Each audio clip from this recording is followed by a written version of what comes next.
got it. Hi, everyone. Thank you so much for joining us today. So we're Digital Alberta, the Interactive Digital Media Association for Alberta. And so we just wanted to welcome everybody here today for this exciting topic that we're going to be covering. So one of DA's strategic pillars is promoting equity, diversity, and inclusion in the community. And we do this through our own internal actions, establishing partners with our key organizations in this space, as well as providing resources to our members to advance their EDI journey. I'd like to take this opportunity to introduce Kylie. She's one of the amazing leaders in the EDI space. She's really been a champion and a capacity builder in the tech ecosystem. And I just want to note that this is the first of a series of EDI resources and webinars. So next up will be creating a culture of respect for gender and sexual diversity, hosted by the Center for Sexuality on August 9th. So with that, I will turn it over to Kylie from Chic. Thanks, Paisley. I'm excited to be here today. This content is so needed. So I'm Kylie Woods and the founder and executive director of Chic, Geek. We're a nonprofit committed to building gender diversity in technology and supporting intermediate women to advance their careers in tech. We've built a community of over 14,000 women and allies and have proudly been a part of building the confidence and connections of so many women working in technology. We know that the path to equity, diversity, and inclusion is a difficult one to walk. The work is hard and uncomfortable, and it often causes us to question our viewpoints and perspectives. So it requires a lot of courage and curiosity to show up. So kudos to everyone today for already bringing that to the table. But if it's not hard, we're not doing it right. So if you do feel uncomfortable today in this session, it does mean that we're on the right track, and I encourage you to lean into that. Speaking of a little bit uncomfortable, we shared a tough announcement at Chic Geek last week. We will be sunsetting at the end of this month after 10 years of operations. And it's easy to feel like that's a big failure, but events like this in communities like Digital Alberta, in partnership with the Gateway to Equity, Diversity, and Inclusion Hub, are indicators that the work we've done over the years have had a ripple effect. We are seeing EDI conversations in almost every community across technology where we didn't before, and many organizations are picking up the mantle to champion EDI in the workplace. And individuals like yourselves are showing up curious and ready to learn and continue advancing the conversation in your own circles. I love the analogy by Rainforest Alberta, which is that we have a vibrant ecosystem with so many things that add a healthy environment for technology and entrepreneurs to thrive. And when one tree falls, it creates room for more growth. And groups like Digital Alberta, Jedi Hub are stepping in to fill the gap that Chic Geek leaves behind. So I'm so optimistic and excited about the future of this work. And, the biggest lesson I've learned in my journey at Chic Geek, moving equity, diversity, and inclusion forward, is that this is a team sport. It's not about a single person or a single company. We need to show up for each other, activate action together, and we all have a role to play. So I hope that you'll take that away in the context of the learnings today and consider how you can leverage this new knowledge to create a ripple effect of action around you. Thanks, Paisley. Thank you so much, Kylie, for that awesome intro. We really appreciate it. And we're so sad to see the wind down of Chic Geek. And we just thank you for all the amazing work you've done in the community for so many years. So with that, I'd like to just thank our sponsor, which is Edmonton Screen Industries Office, for supporting this work that we're doing, as well as our community partners, Chic Geek and Toast, who I'll be talking about a little bit more at the end. And thank you so much to Jedi Hub for facilitating this workshop. And I will pass it over to Lauren from Jedi Hub now to get started on our presentation. Thank you so much.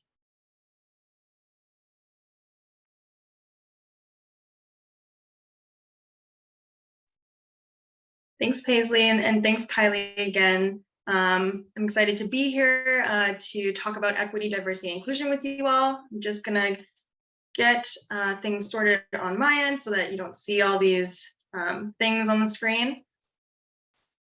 Okay, perfect. Okay, so if you haven't heard of us before, we are the Jedi Hub, and we are Alberta's first and only workplace resource center for workplace EDI. Jedi Hub stands for Gateway to Equity, Diversity, and Inclusion. And my name is Lauren. My pronouns are she, her, and I am one of our diversity and engagement consultants on our team. I identify as a second generation Filipino woman, and by trade, I am a registered social worker. And from my own personal experiences in growing up in Calgary, coming from an immigrant family, and then also working in different human service organizations, I have a really deep passion about equitable practices, EDI, and advocating for social justice. So I'm really excited to be here with you all today to share a little bit of my knowledge and be facilitating this workshop with you all.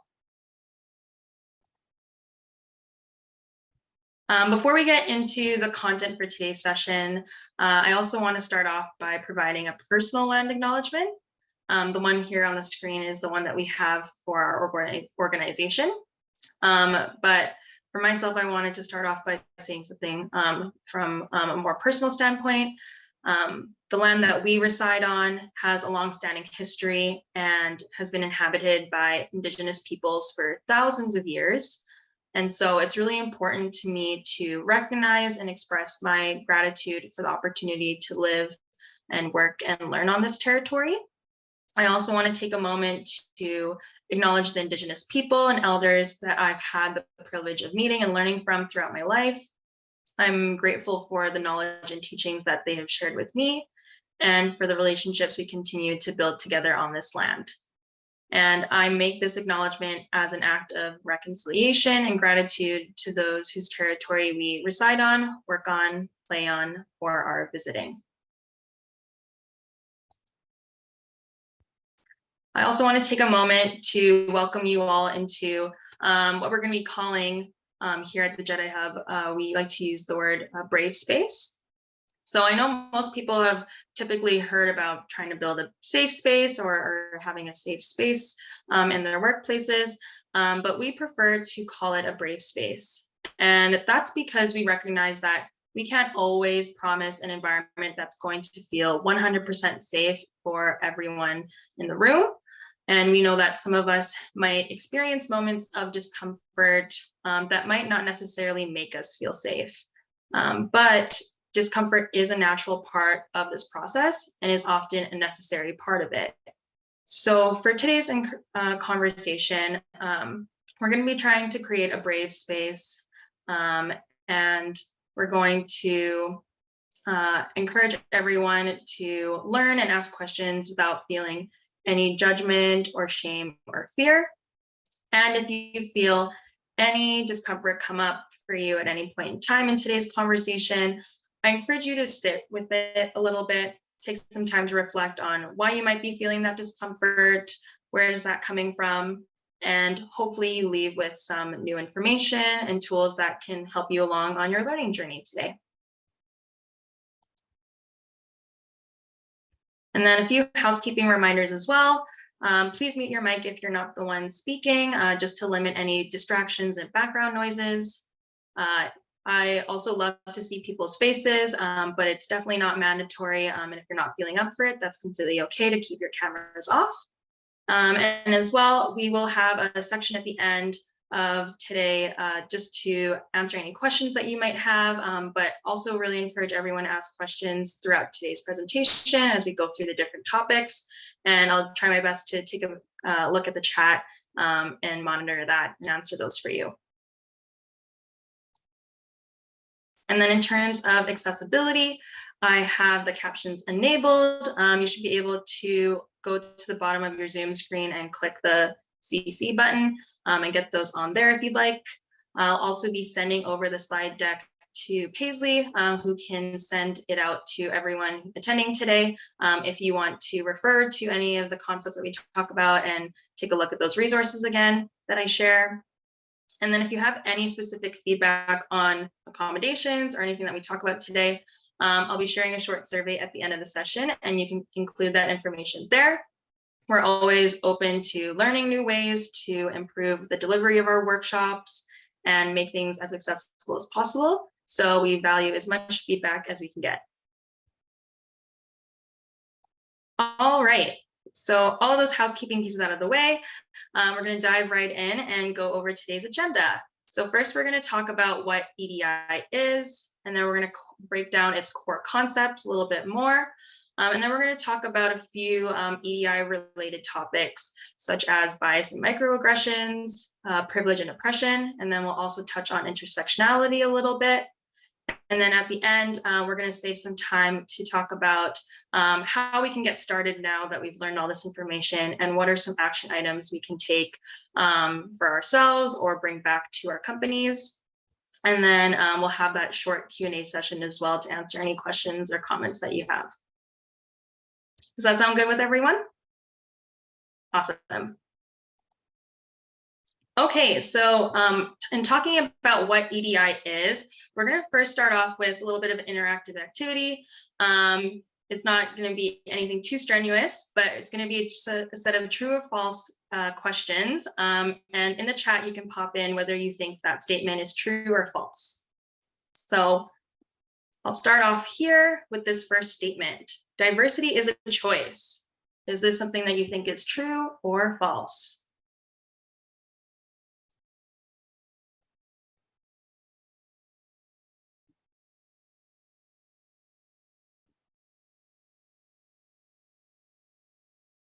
Okay, got a lot of people saying false. And you are correct. Yes, diversity is not a choice. If you have two people in a room, you're automatically going to have diversity because no two people are the same. Okay, next one. Diversity encompasses not only commonly recognized differences such as race, sex, and religion, but also less obvious individual differences such as social style, political beliefs, and mode of dress. Is this true or false?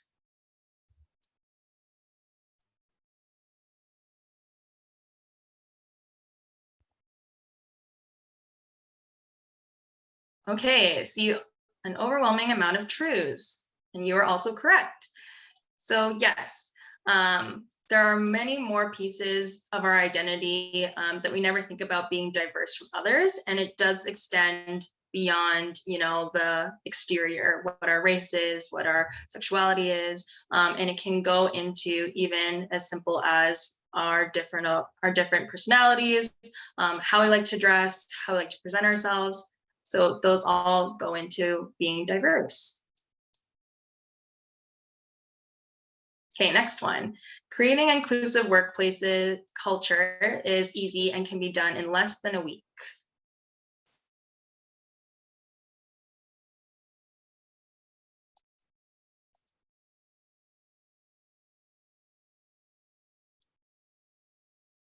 Okay, everyone is saying false. Wow, everyone is on the ball today. Yes, so this is false. As much as I'm sure many of us would hope to have, inclusive workplace cultures immediately at our workplaces and be able to get it done quickly, so we can get right moving along to the other pieces of EDI that we want to get to. The reality is it does take a lot of time and it does take a lot of effort. So patience is very much required in this ongoing journey. Okay, and then this is the last one. Employees are the key to developing a successful EDI strategy.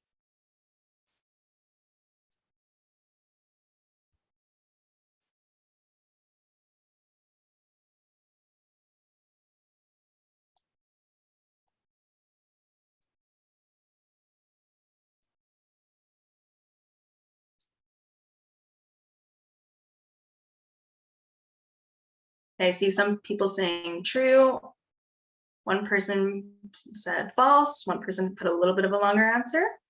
That's awesome. So this is a bit of a trick question.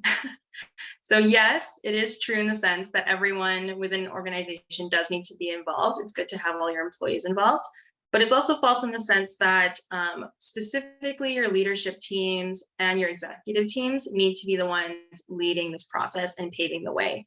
Because if there is no buy-in from the top, the chances of a successful EDI strategy drop dramatically. So it's important to have everyone involved in that process, specifically your leadership teams. Okay, so thanks everyone for your participation in that. And then we're gonna move right along and talking a little bit more about EDI and kind of breaking down this concept a bit more. So as we all know by now, EDI stands for equity, diversity, and inclusion. So for diversity, this is the given because chances are you already have a lot of diversity in your workplace. So in order to reach equity, our goal, we have to acknowledge and include the diversity in the organization. So diversity is the given, inclusion is how we act in regards to the diversity, and then equity is the goal we're trying to reach with our actions. So now at this point, we've talked a little bit about EDI, but we haven't gone as deep yet. I think this is a good point for us to just take a time to think about what your goal today is in learning about EDI. And if you're comfortable, you can share that response in the chat just for sharing with everyone. But you could also just think about this for yourself as well too. You know, going into today's conversation, what made you interested in coming here? What are you hoping to take away from today's conversation?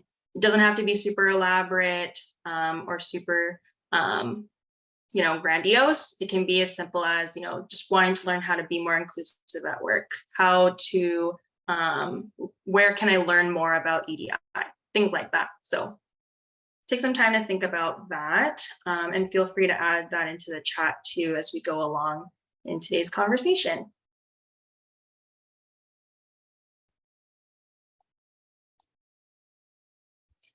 Okay, and so now we're going to go talk a little bit more about how we get to the word equity.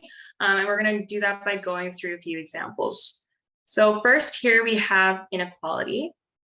And you can see here on the screen that there are two kids trying to get apples from a tree.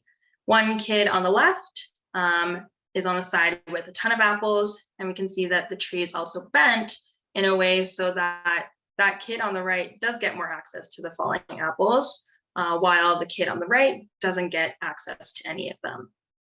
So this is a clear example of inequality. And so the next step up from inequality is equality. And as you can see, going back to this picture, equality is more of a one size fits all type of solution. And that means that you're giving everyone the exact same thing. In this case, that means giving both kids a ladder of the same height so that they can then have closer access to the apples in the tree. But as we can see, the tree is still bent so that there's an uneven distribution of apples. So that still leaves the kid on the left with more access and the kid on the right not having any. So now that we've looked a little bit more into inequality, we talked about equality and seen some of its flaws, we're going to go now into the next step, which is equity. And so as we can see, in assessing the differences of needs of the two kids, the kid on the right was given a taller ladder to account for the bend in the tree. And so oftentimes people will think, you know, equity and equality are the same thing. People will often use those words interchangeably, but they actually have very different outcomes. So for instance, with equity, it's really about acknowledging each individual's different needs and experiences, and then providing them with those custom tools or resources to address their specific needs. Instead of just giving someone everyone across the board, the exact same thing. So in going back to our example here of the tree, because the bend in the tree provides an unfair disadvantage to the kid on the right, they are given a taller ladder to account for the bend. And as a result, they now have access to the apples the same way as the kid on the right does, or the kid on the left does. But now at this point, I know we've talked about addressing kind of those inequities, but at the same time, we can still see that there's that bend in the tree. So how do we unbend that?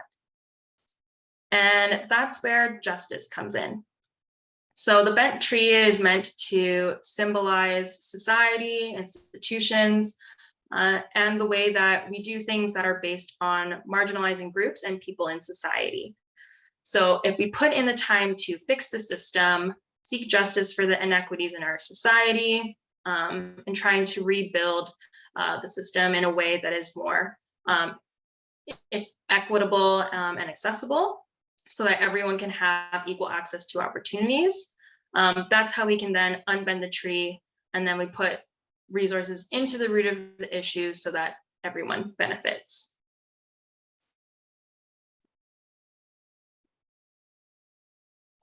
Okay. And so the reason why it's important for us to be talking about EDI and having this conversation today is for a few different reasons. First, it helps us learn how to detect harmful behaviors and barriers that can occur in the workplace. When we can recognize these things, we're better able to speak up about them. And this is what can be really helpful for us in the workplace, especially if you might be new to the workplace and are kind of unsure of how to address these things, especially if you're new. This also helps us gain a better understanding of our colleagues and fosters collaboration. And it also increases productivity among teams at the end of the day. And then finally, knowledge is power. So the more that you know, the more that you understand, and then the better you're able to advocate for changes in your workplaces. And then you can also take that information and knowledge into future companies that you might work in or future colleagues that you might interact with.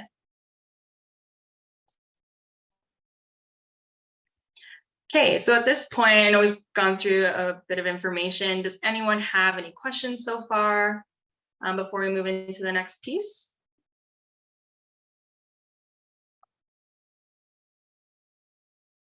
Okay, sounds good. So this next activity, I'm going to need you all to grab a pen and a paper if you have one handy, or you can even open up a Word document if that's easier for you, or even the Notes app on your phone, just anywhere where you can be able to type out a list or write out a list. And then once you get that sorted, I'd like you to list around 5 to 6 people that you trust the most in your life. And that can be either at work, in your community, your neighborhood, or in your personal life with your family and friends, but just listing out those 5 to 6 people.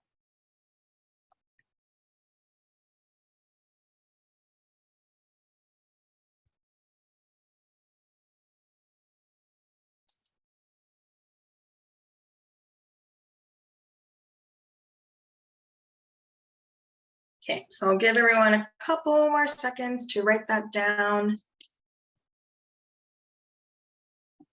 And as a reminder too, this is going to be, or I don't know if I mentioned it before, but this is going to be a confidential exercise. So you're not going to be sharing the list of these names or people out to anyone. This is purely for self-reflection.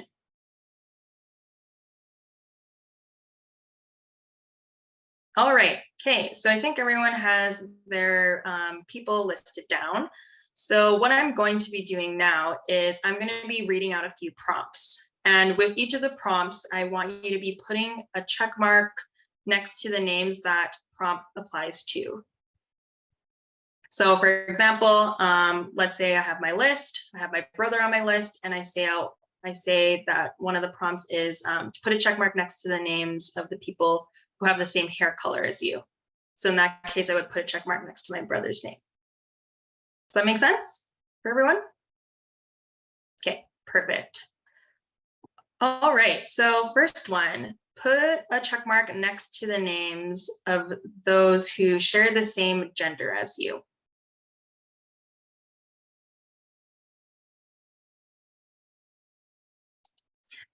And then next, I want you to put a check mark next to the names of people that share the same ethnicity as you on your list.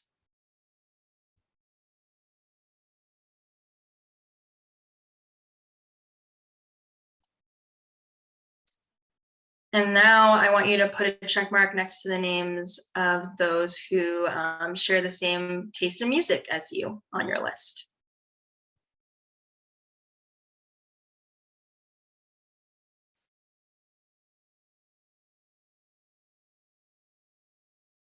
And then next, put a check mark next to the names of those who are roughly the same age as you, give or take 1 or 2 years.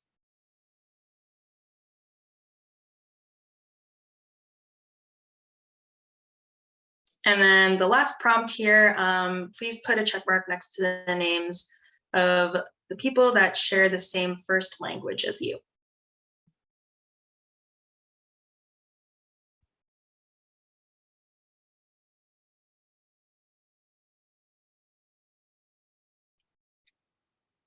Okay, so hopefully everyone has their check marks written up next to their names on their list.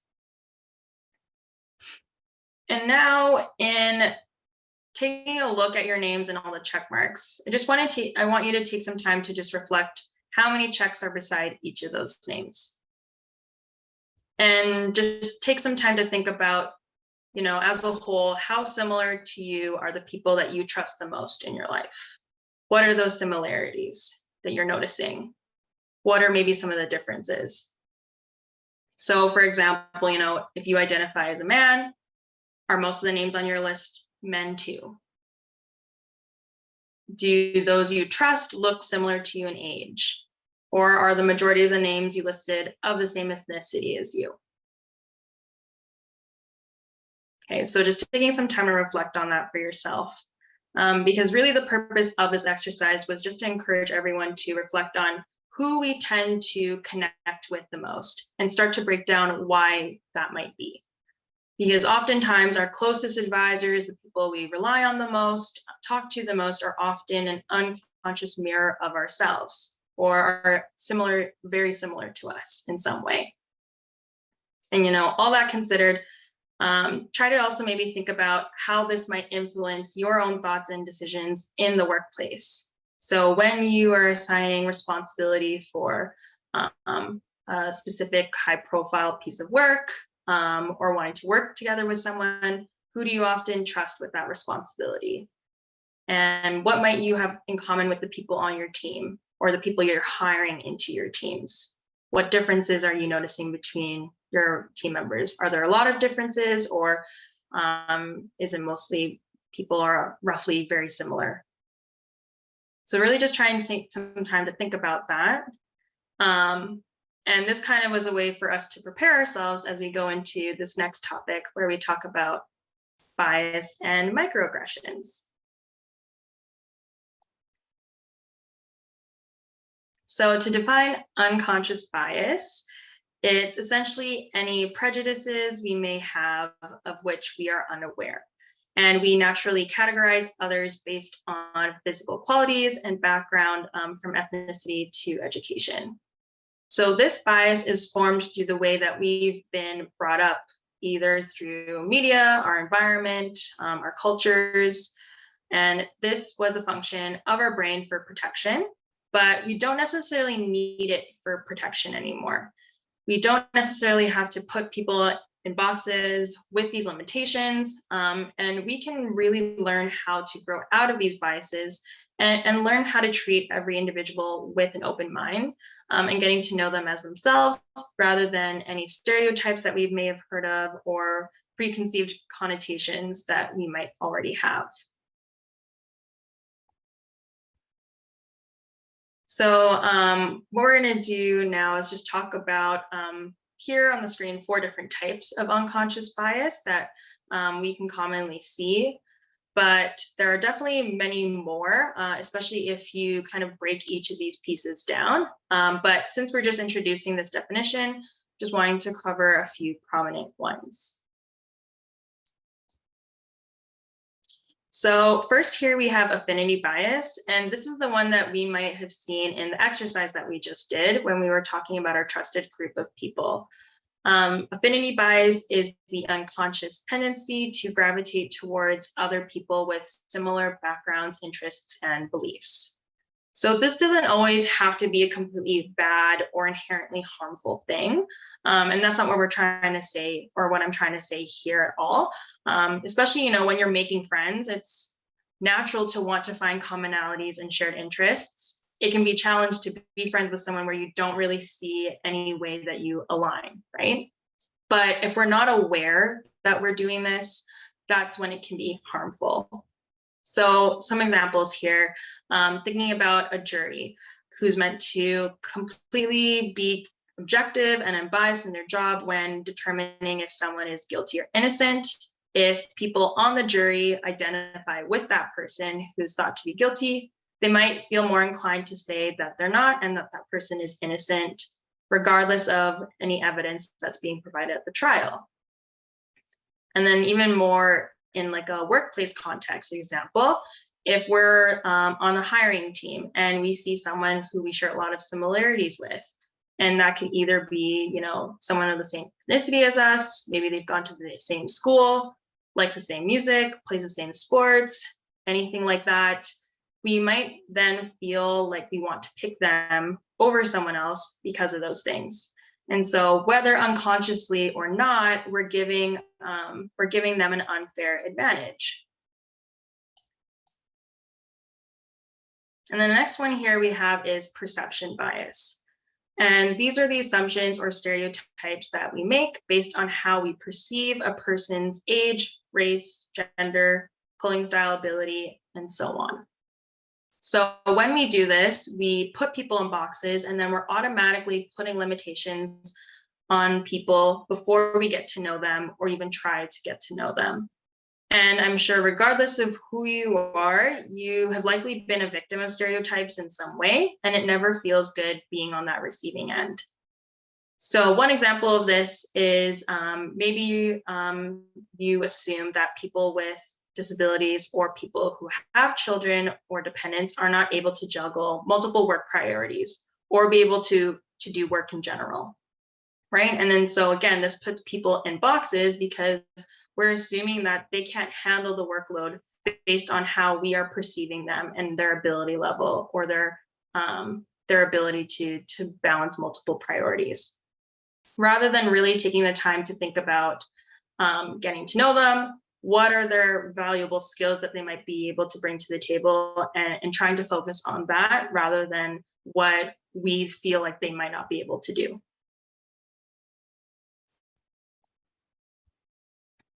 And the next one here is the halo effect. And this is when someone has a quality that we admire, a shared experience of our own, or a personality trait that we relate to.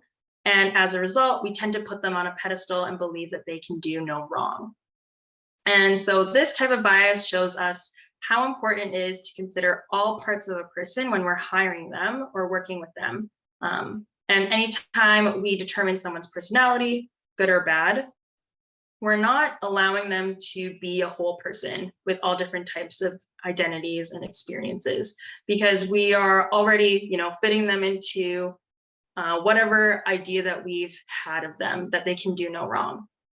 So an example of this that I like to talk about a lot is when we require bachelor's degrees or any type of post-secondary requirements on job postings. So it's not to discount education. I definitely have my share of education too, but sometimes, you know, it is important to have that. But in other positions, we can also ask ourselves, you know, does the fact that someone went to a post-secondary institution automatically mean that they're going to have the skills required for the job? You know, what about someone who didn't have access to university or couldn't afford it, right? But has a lot of experience in the same field, but through different means and different routes. So in this instance, it's important for us to really reflect on the priority that is often placed on education and how we can often perceive those with higher education as better than those without, rather than looking at the skills a person can bring to the job based on their experiences as a whole, regardless of whether it was through education or other routes. Okay, and then the last bias type that we're going to talk about is confirmation bias. And this is when you only consider information that confirms your own opinions and pre-existing ideas. So basically, this means that you're looking to either confirm or verify the thoughts or opinions you already have by only seeking out information that does so. So, and one example of this might be asking the women on your team questions that already confirm your own assumptions about them or women in the tech or gaming industry in general. So for instance, you might assume that they'll be part of, a specific type of discipline like art or writing, and therefore you might only ask them information or questions related to those things, just so that that information that they say confirms your ideas that you already had about them. And this confirmation bias towards gender roles is specifically harmful because it continues to perpetuate those gender stereotypes, right? And then it also limits our ability to provide everyone with an equal chance and foster that sense of belonging and inclusion on our work teams.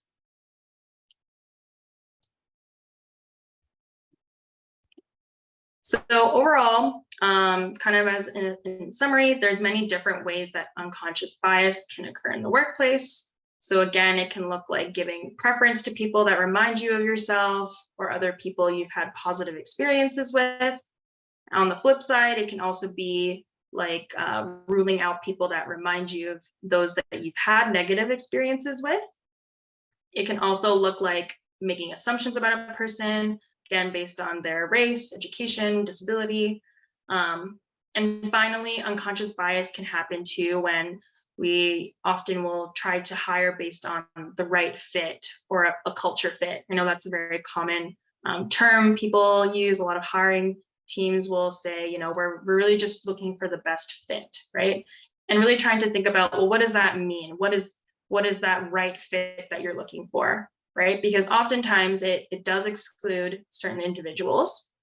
And, while it's still important that we prioritize skills and values in hiring, it's still really important to avoid matching candidates solely to a specific demographic that we're looking for, or hiring individuals who mirror the existing team's demographics. Does anyone have any questions at this point or any comments on all the different types of bias that we've talked about?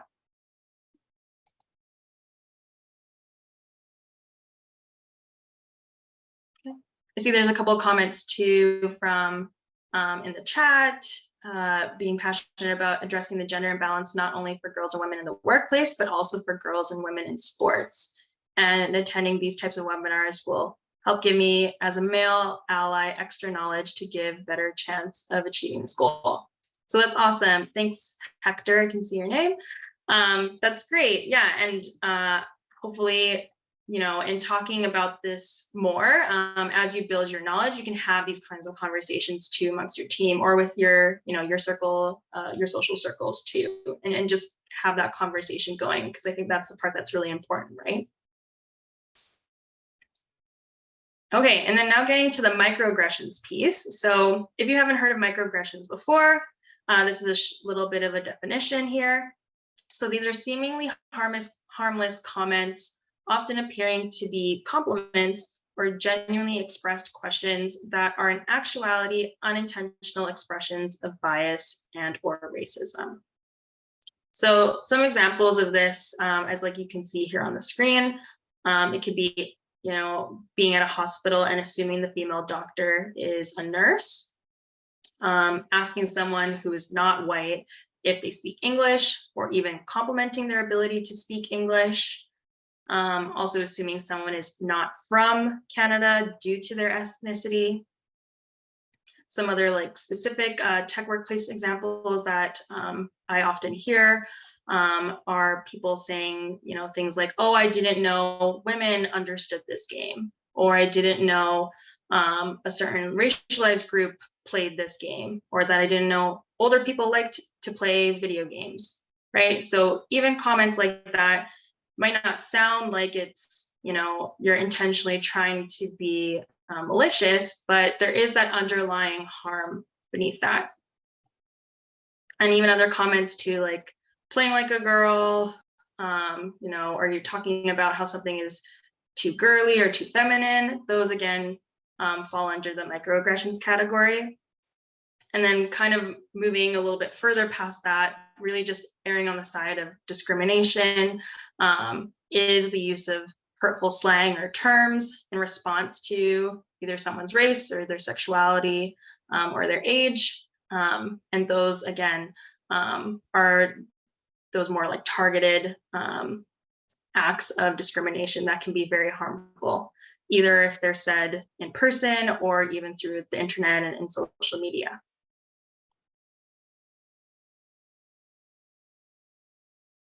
So with talking about microaggressions, you know, the fact is that they often do happen in the workplace across a lot of different industries, right? So it can be challenging in the moment to think about what can I do to help? How can I address these things? So these are some examples and suggestions of what you can do to address that. So the first one is to really try and embrace discomfort and speak up. I know this sometimes can be a challenge too in terms of safety and comfort level. But for example, if you're a leader or you manage a team, you're the one setting the example and the standard at your organization. So it's really important for you to be the one to initiate these types of conversations with your staff. And that can be either through a team meeting or one-on-ones. And then also throughout the workplace and in larger meetings, you know, really trying to practice providing feedback in the moment when microaggressions or comments, like in the examples we shared earlier, occur, and really trying to, again, set that standard. Like we've chatted about as well, being able to build your knowledge and capacity to interrupt exclusionary behaviors. So having employee resource groups or workplace equity committees are something that are really helpful for this. And this is a space where employees are then empowered to actually impact what happens in their organizations and their companies and perhaps build policy. And it's also important that, you know, if there are any employees that are part of these resource groups or committees, they're also relieved from some of their work responsibilities in order to do that committee work. I know sometimes that can be difficult depending on the resources that you have, but if it's possible or there's a way to have a conversation about it at least, and that can make it really easy so that people aren't constantly working off to do this work from the side of their desks. And then lastly, the last point here, speaking intentionally and with care. So it's okay to be curious about a person, want to get to know someone and, you know, ask them questions to learn more about them. But my, you know, first and almost always number one recommendation is to ask yourself, why am I asking this question? And then next question, thinking to yourself, do I need to know this piece of information about this person right now in order for me to connect with them? And because oftentimes, you know, that just might be your first thought of, oh, I just want to get to know them, but I'm going to talk about, you know, something that might not be the most relevant for this point in time. So, you know, it's also something to think about, you know, there might be a better time to ask this, perhaps when, you know, maybe you've built more of a rapport in a relationship, right? Because if you're asking a random stranger on the street, you know, questions about, oh, where do you come from? You know, things like that, that can be taken very differently than maybe someone you've gotten to know a little bit more. You've taken the time to build that rapport and, you know, you've learned some things about them and you want to kind of ask a little bit more for those details, right? So really thinking about the timing of asking these types of questions is really important too.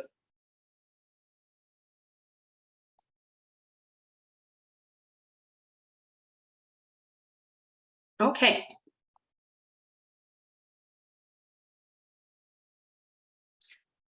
And now we're going to talk about privilege and oppression. And I see your question, Patrick. Yes, I believe so, that this is being recorded to be sent out.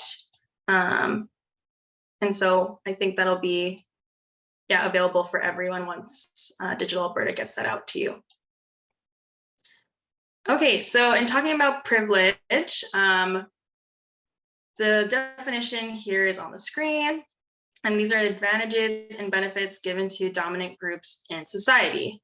And when we're talking about different privileges that a person might hold, that can be dependent on a lot of different factors like race, socioeconomic status, gender, the list goes on. And then when we're talking about oppression, these are the systems that combine institutional power and prejudice to discriminate against non-dominant groups. So examples of this in the workplace could include perhaps hiring people without dependents, children, or certain disabilities, because those people are more likely to be able to spend their time working overtime, be able to work crunch, things like that. So that can be an oppressive practice if you're trying to look for ways to hire people in that way. Having workplace cultures that really emphasize drinking alcohol together after work. It's okay to have that I think in moderation, but really try and think about as well too, how might a practice like this exclude people who don't drink for either religious reasons, or maybe they have other reasons that they don't want to, or have other obligations that they have to do outside of work that will make them able to join in on those activities. And then lastly as well, having a bro culture. So I know that's something that can be very prevalent in a lot of those male-dominated industries. I know the tech industry is still more of that male-dominated space. And so having that kind of bro culture where people joke about sex, objectification, or sexuality, and having those things commonplace is also very harmful and oppressive for a lot of people at the workplace too. And oftentimes, with all these different examples, again, this perpetuates discrimination. It can really limit opportunities as well, and then create hostile work environments. And in turn, that can then lead to less inclusive workplaces. People don't have the same level of respect for one another, and it can also hinder people's professional growth.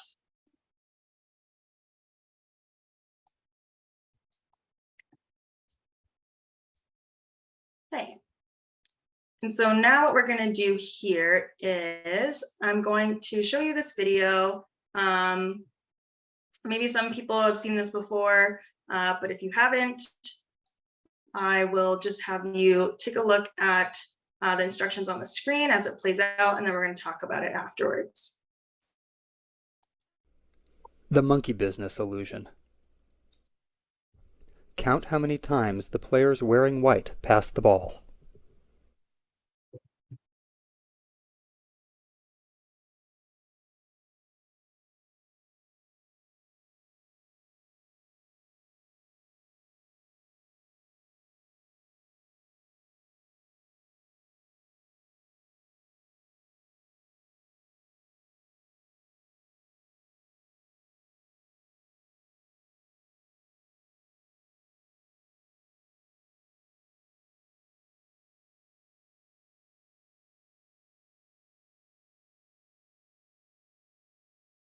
Okay, so how many passes did everyone see? Feel free to type it up in the chat, the number of passes you saw.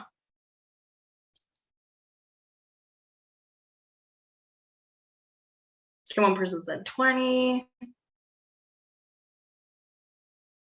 16.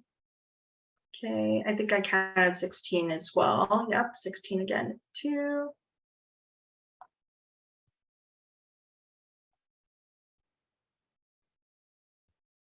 Is that the main number? Okay, 16. Okay, yeah, so I feel like most people said 16. That's the number I got too, but it could be wrong as well. I actually counted 14, but that's not an option. Yeah, maybe there could be a miscount there, but you can maybe round up and then that'll be okay. Okay, and the next question, did any of you see the gorilla? And it's okay if you did not see the gorilla, especially if this is your first time watching it, because admittedly, I did not see it the first time I watched it.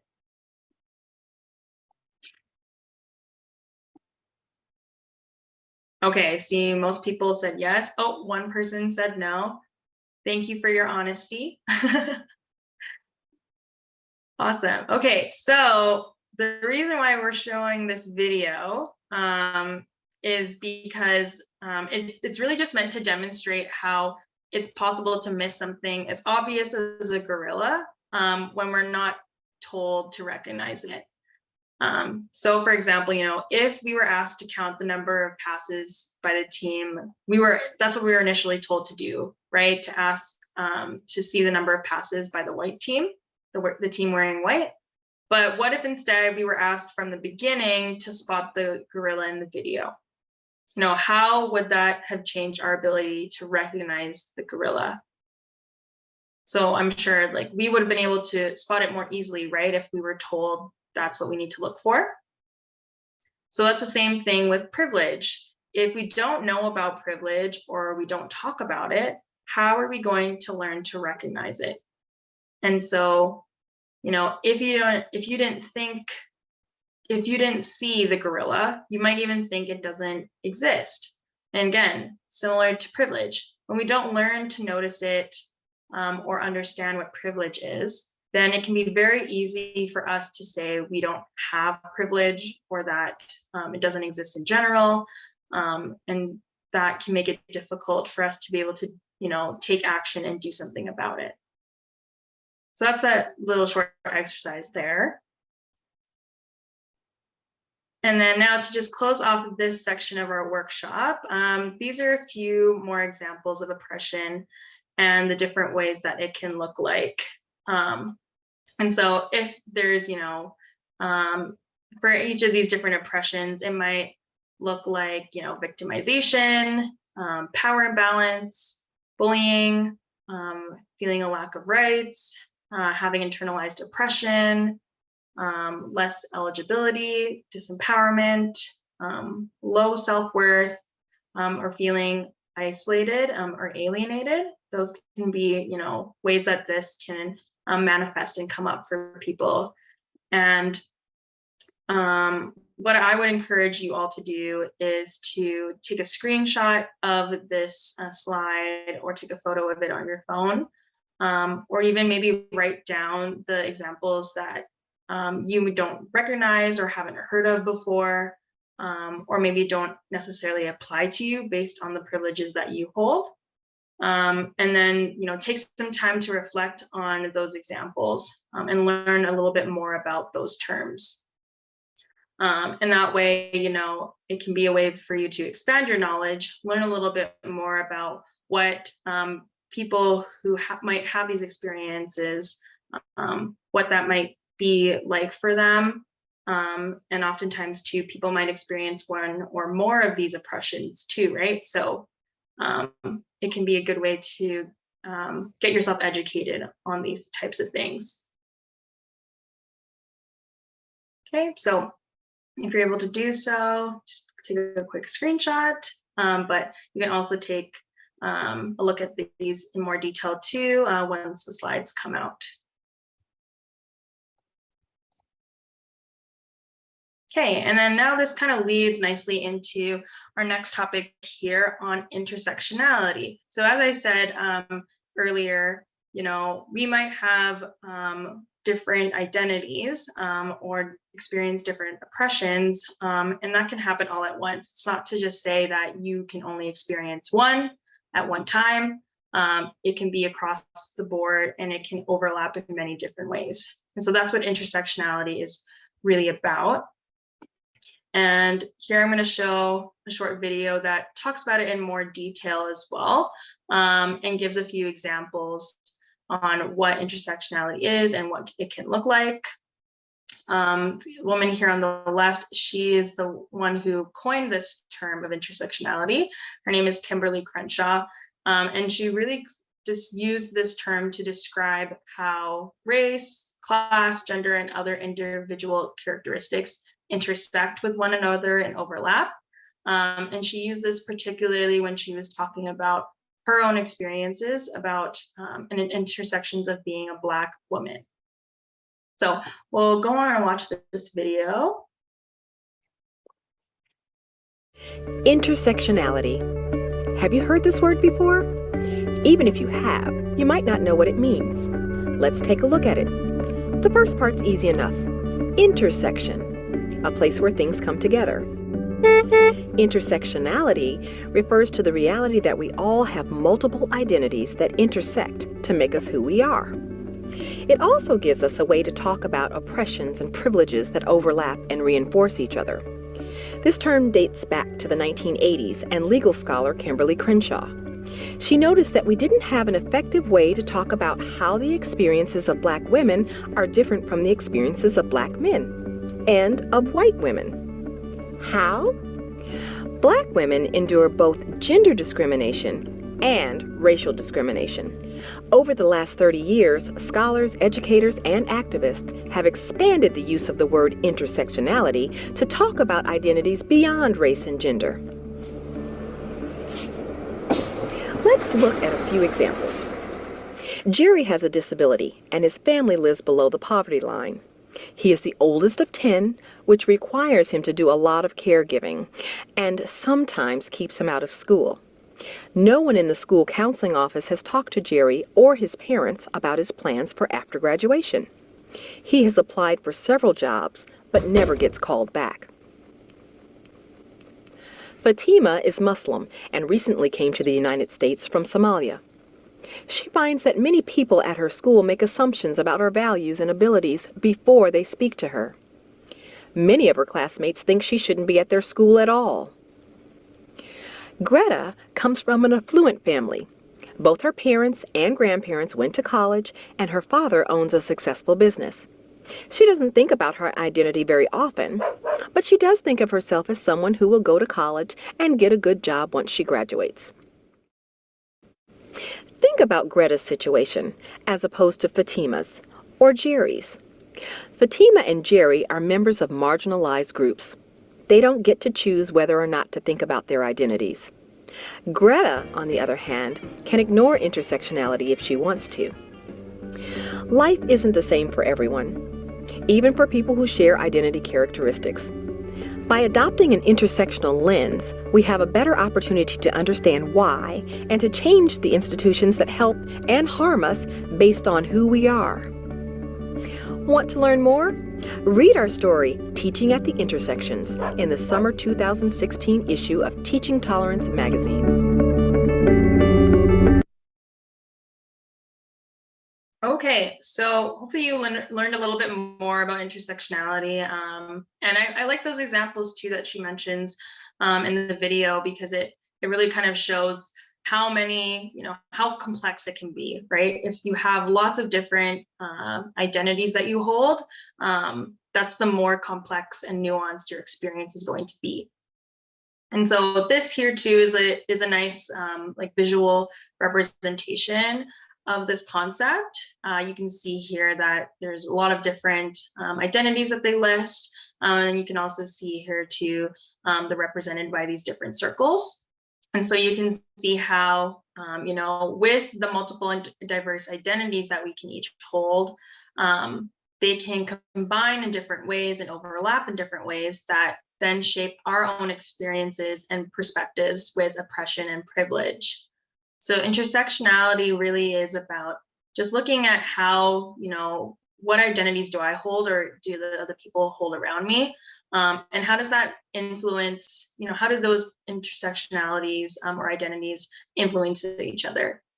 Because oftentimes, again, kind of as I mentioned before, it can be difficult to just understand one aspect of this concept, and one person's identity is not just their whole experience, because you have to look at it more in that kind of combined and overlapped way. And it can't be understood by just looking at each of these pieces separately. Okay, so does anyone have any questions so far, talking about intersectionality or anything that we've talked about?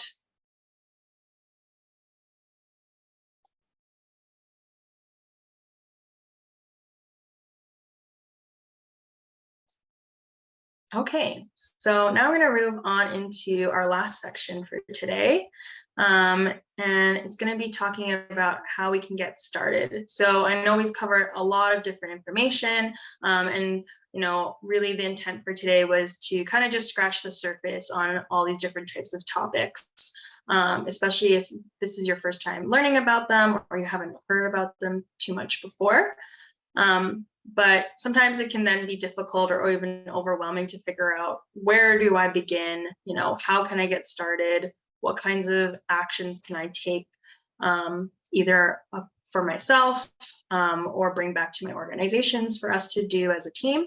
So I'm going to share a few ideas now of how you can get started, and what next steps could potentially look like for you. So the first action item I want to recommend is creating your own EDI strategy roadmap. And so this is a helpful tool in guiding your EDI work and paving a step-by-step path to follow, especially when having challenges with figuring out where to start. So having a strong EDI strategy will enhance your workplace culture, it improves performance, and it also builds your organization's reputation.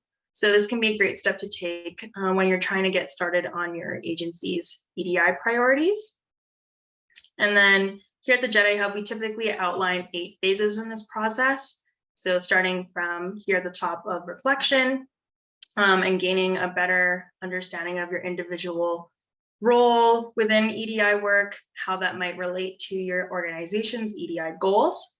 And then following the other steps there, all the way up into maintenance, where now that you've taken the time to reflect, engage with your teams, and perhaps developed or implemented some initiatives or even policies, you're now working on continuing to reevaluate and adjust your process as you go along. So all that being said, I'm going to just do a short poll right now to see where everyone feels they are at, either amongst themselves on this process or among their organizations. So this is an anonymous poll, but feel free to just respond where you feel like you're at right now, and then we can just take some time to discuss it a little bit.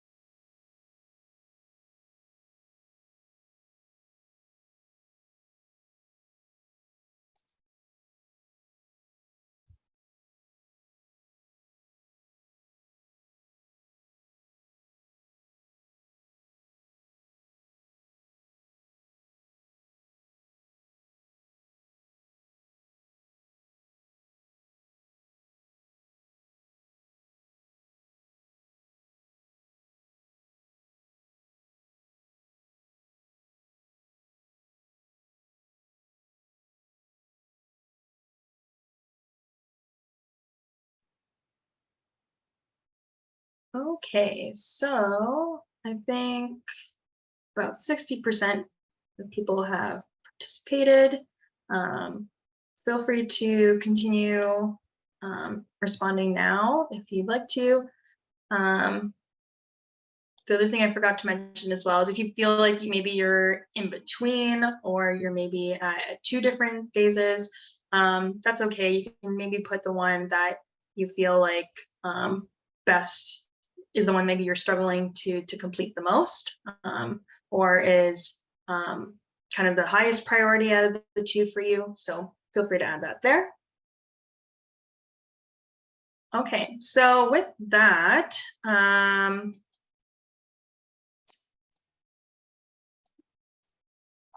as I can see, I think people can see here too. Let's try and share the results. Okay, yeah, so most people indicated that they're in the reflection phase. And some people too, I think the next close second is development. Okay, so yeah, with the reflection piece, you know, I think that's always the phase that we will often find ourselves in, especially if this is your first time really trying to prioritize this in your workplace. But also too, you know, you might be in the reflection phase even after having gone through this entire process. Maybe you have, you know, developed and implemented some policies, but you know, maybe you're realizing that based on some feedback you've received from your organizations or new information that you've learned, you want to take some steps back and you know, go back to that reflection piece, and that's okay too.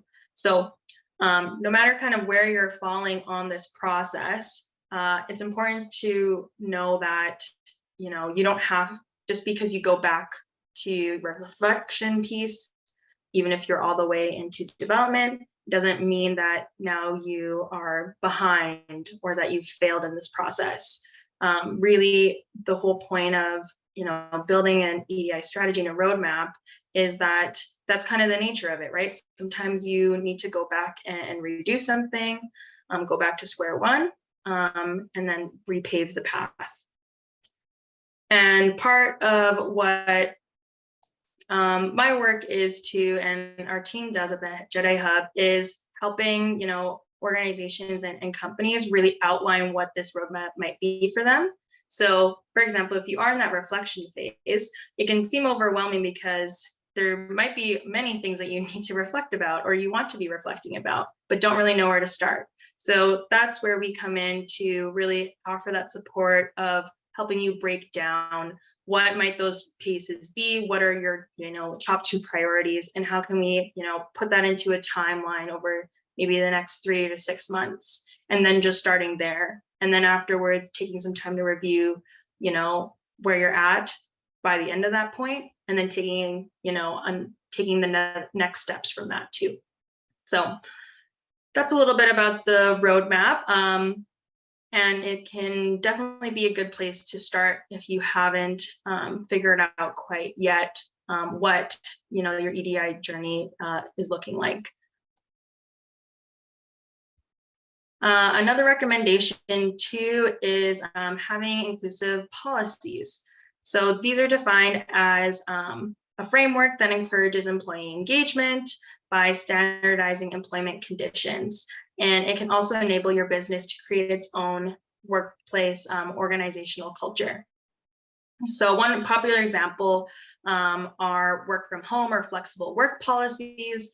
These can include having workplace structures that support flexible hours for people to accommodate childcare, caring for elderly parents, etc. And this type of policy can also improve recruitment and retention and help an organization's efforts to be socially responsible.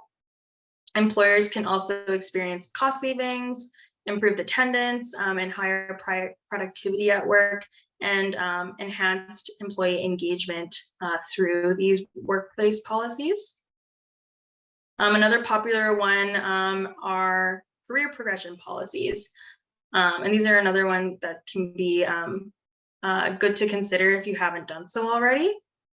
So this might look like implementing a framework at your company that outlines opportunities or trainings an employee can take to further their professional development. And they're also encouraged to take those trainings as well.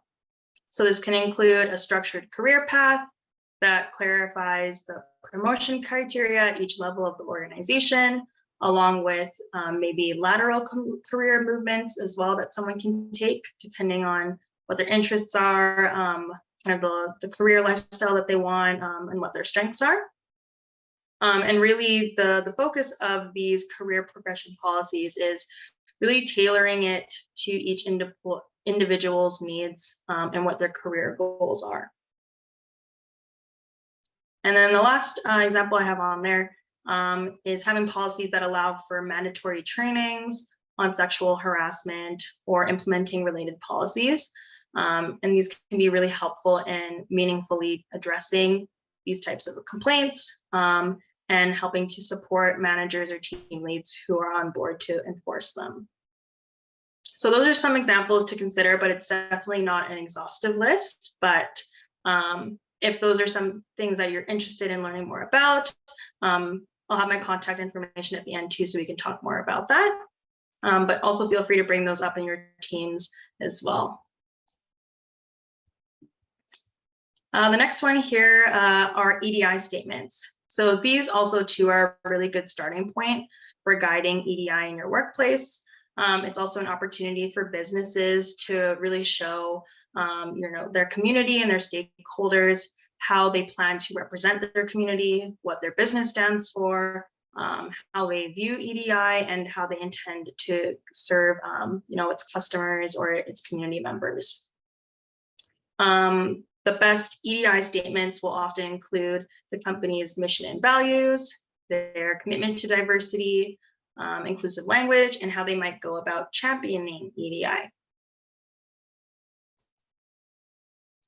And so one example of a great EDI statement that I came across recently was actually this one by Netflix. And it's a great example for a few reasons.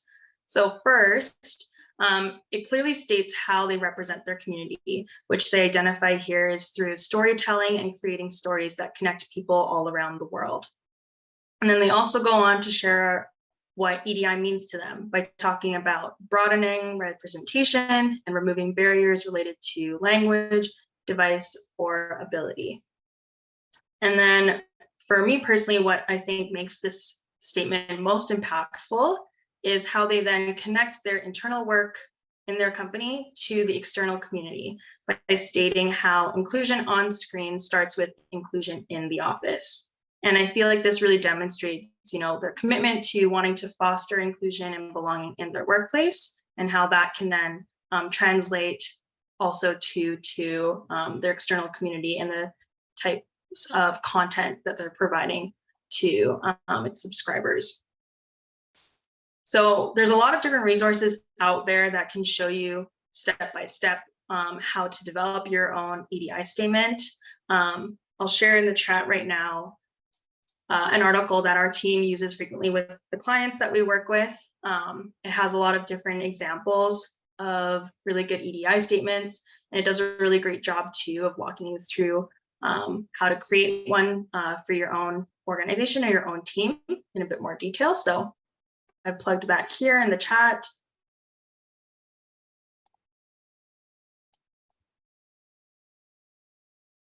Okay, and then the last one here. So it's really important that we are continuing to do our learning and research, but we're also not expecting people to teach this stuff to us.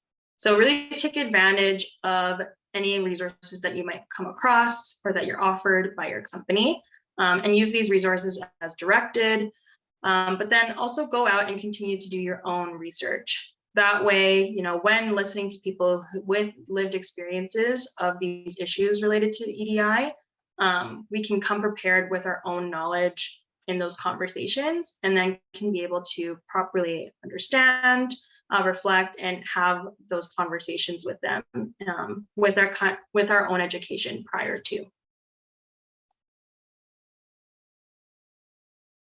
And some resources that we offer for free at Jedi Hub are one-on-one consultations. We also offer trainings and workshops similar to the one we're doing right now, but we also have weekly workshops on Tuesdays and Thursdays that are open to the public. We also have templates available on our website for workplace accommodations and new hiring trainings. We also have assessments on there and an online resource library.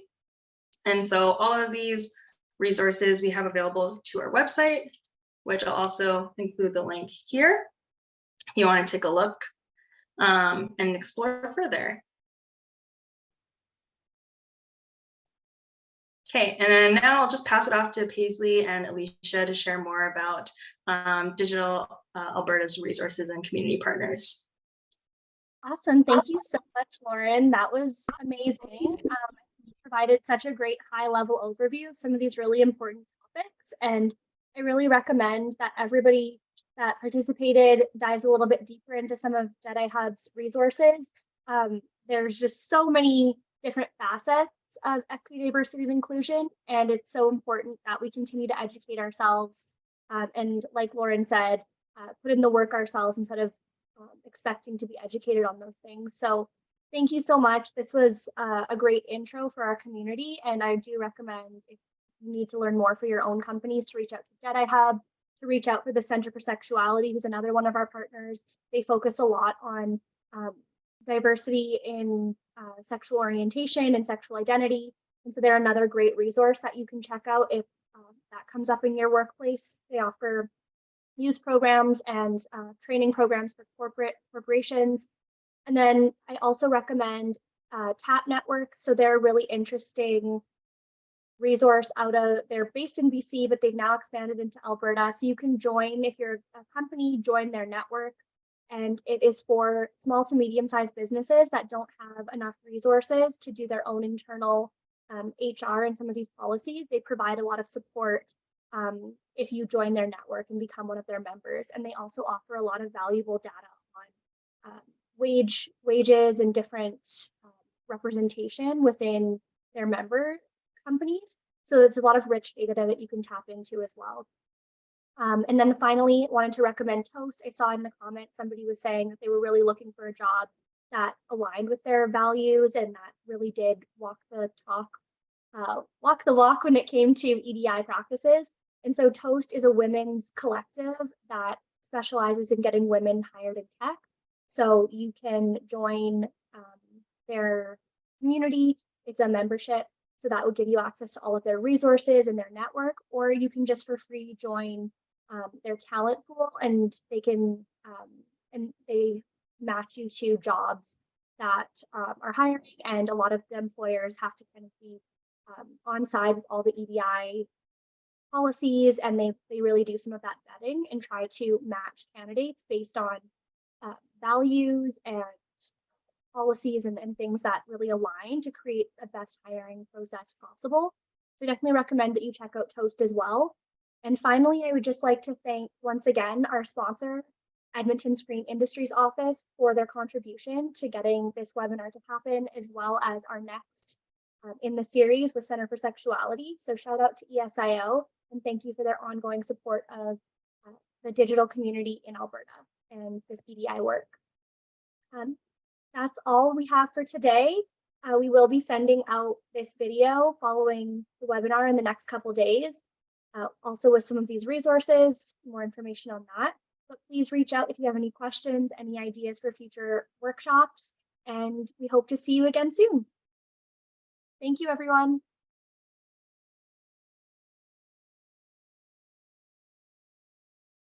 Thanks, everyone. And thank you again to Kylie for joining us.